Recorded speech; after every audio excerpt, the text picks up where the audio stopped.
We all know authentic when we see it, and in our personal lives, we're genuinely authentic with those we trust. Yet, for some reason, we've been taught to believe we have to be something or someone specific when we serve as fundraisers. This can make us start to feel inauthentic and awkward trying to be something we're not.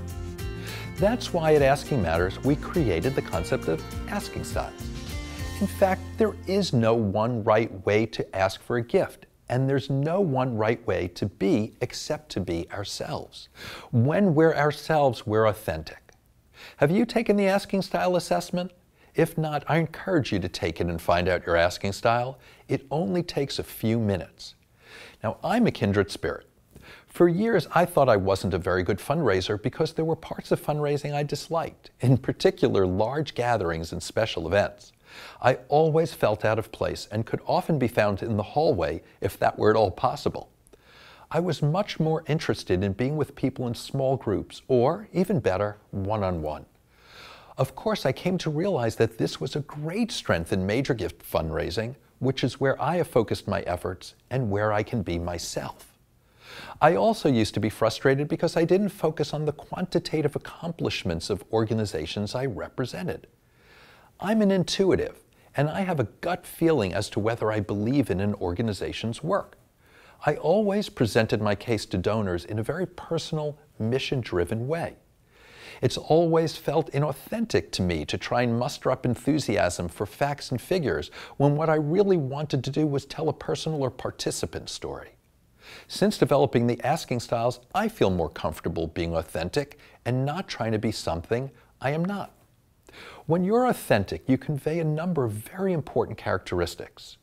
You convey sincerity, honesty, reliability, trustworthiness, and respect for the donor.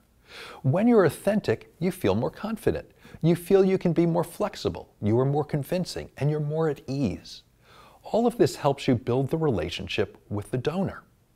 Keep in mind, when you meet someone, you only have a few seconds to make that first impression. In building a donor relationship, what could be more important than your authenticity? Would you be motivated to build a personal relationship that doesn't have authenticity at its core? We each show our authenticity in different ways. Some of us share personal stories or feelings. Some of us are spontaneous. Some of us admit what we don't know. And some of us use humor, which is a wonderful way to come off as authentic, as you're showing another side of yourself and taking a chance that your humor won't work. And remember, awkward is fine, even charming, especially for volunteers and young or less experienced askers. In fact, as a professional, I sometimes worry that I can be perceived as slick by having the perfect answer for everything and always being able to phrase things effortlessly. Luckily, as a kindred spirit, I can still be a bit awkward in those situations, and I look at that as a positive.